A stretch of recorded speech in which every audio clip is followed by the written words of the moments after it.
Hi everyone, सबैलाई नमस्ते. This is Santosh. You are welcome to my channel. यो चाहिँ मेरो बौगैभिलिया हो. यसलाई चाहिँ म प्रुनिङ गर्न लागिरहेको छु. यो चाहिँ अब एकदम मजाले फुलेको थियो. लगभग ओलिसकेको छ, हेर्नुस् सुकिसकेको छ. र यसलाई चाहिँ अब एकदम ट्रिमिङ गर्नुपर्छ हामीले चाहिँ. ट्रिमिङ गरेन भने केही अर्थ हुँदैन. बन्साई बनाउनुको अर्थ हुँदैन. यो चाहिँ मेरो भविष्यको बन्साई हो. र यसलाई चाहिँ अब एकदम राइट सेप दिएको छ यसरी ब्लुम स्टाइलको. र यसलाई चाहिँ म अब ट्रिमिङ गर्न गइरहेको छु. ट्रिमिङ चाहिँ एकदमै इम्पोर्टेन्ट हो. हामीले जुनसुकै चाहे बन्साई बनाउँदा चाहे बन्साई नबनाउँदा पनि आफ्नो चाहिँ अब प्लान्टहरूलाई चाहिँ एकदम प्रुनिङ गर्ने चाहिँ कन्टिन्युस दिनुपर्छ. र चाहिँ म यसलाई चाहिँ अब प्रुनिङ गर्न गइरहेको छु. र प्रुनिङ गर्ने टाइम पनि भएको छ. सबै फेड्स भइसकेको छ यसको फ्लावरहरू. त्यसैले ओके.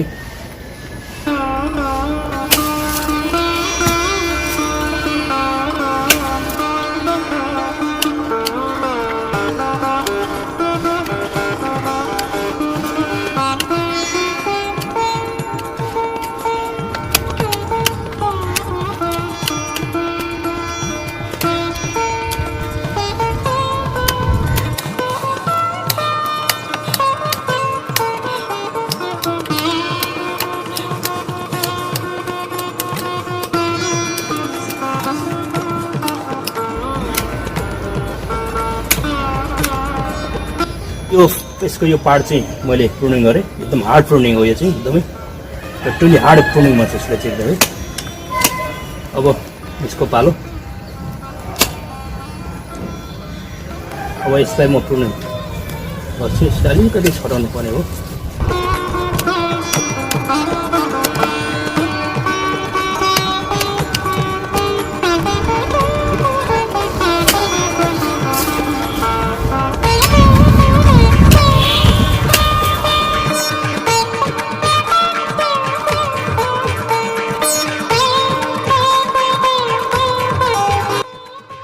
अब तलतिर यहाँ मुनिबाट आएको छ ब्रान्चहरू. यो पनि एकदमै फजुल हो त्यतिको आएको छ होइन. यो चाहिँ एकदम अनेसरी ब्रान्च तलदेखि मुनि आएको छ. यो यस्तो यिनीहरू यो सबै हामीले काट्नुपर्छ. यो सबै अनेसरी हो ब्रान्चहरू. हेर्नुहोस् यो पनि अनेसरी हो. तपाईँको यो ठुलो यो पनि अनेसरी हो. यसलाई पनि काट्नुपर्छ हामीले. त्यतिको आइरहेको छ. यसले एकदम यहाँनिर चाहिँ न्युट्रिसन मजाले खिचिरहेको छ. एकदम मौलाएर आएको छ यो हाँगा. यो हाँगा चाहिँ राख्नु बेकार छ. यसले गर्दाखेरि उताको हाँगालाई सुकाउँछ. सानो हुन्छ, बढ्दैन. त्यसले गर्दाखेरि यसलाई चाहिँ हामी काट्नुपर्छ.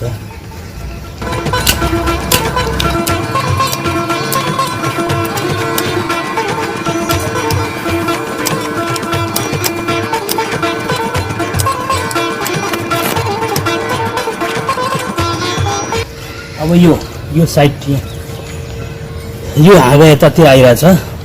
अब राइट साइड एकदम तल मुनि झुन्डिरहेको छ. यसलाई चाहिँ म काट्नु बेटर जस्तो लागिरहेछ.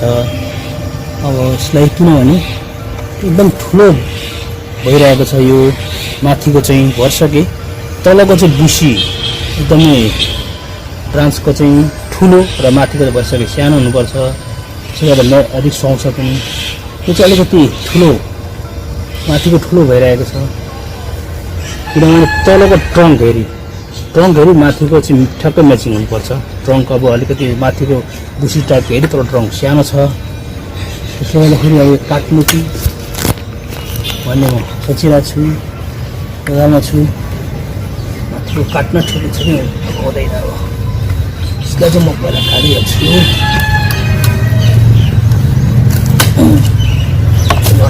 हो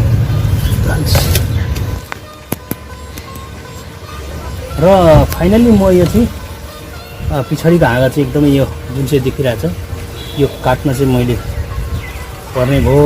काट्छु यो सिधै काट्छु. म यहाँ माथिको काट्छु. माथिको सिप काट्ने मैले नर्मली यत्रो मात्रै राख्ने विषय गरे. अब यहाँदेखि ब्रान्च आयो भने फेरि हुन्छ. ब्रान्च आयो भने भइहाल्छ. सायद आउँछ होला, सुसहरू आउँछ होला होइन. र माथिको जमिनलाई चाहिँ म चाहिँ हार्ड प्रुनिङ गर्दैछु. यसलाई मिनेर चाहिँ मैले अलरेडी पहिला लगाएको छु. त्यसले गर्दाखेरि हामीले प्रुनिङ गरेपछि एकताल मिनेर चाहिँ गर्नुपर्छ, लाउनुपर्छ.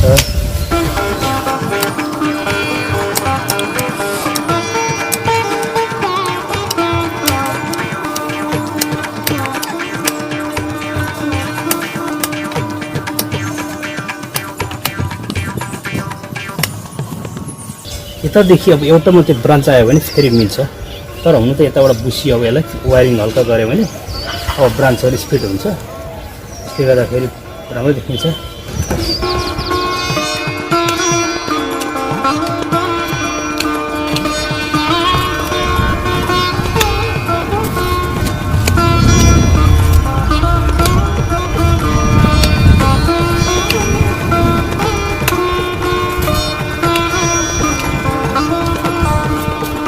मेरो काम चाहिँ सक्यो हेर्नुस् मैले अब हार्ड प्रुनिङ गरेको छु एकदमै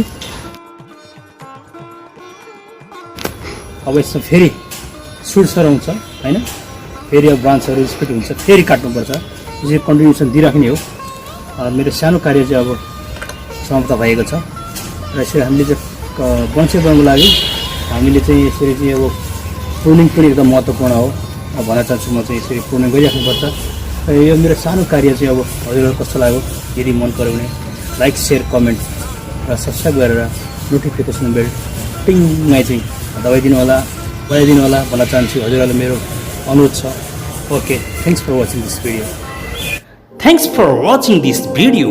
If you like this video, please don't forget to like, share and comment. And finally, please subscribe my channel, hit the bell icon. Thank you so much.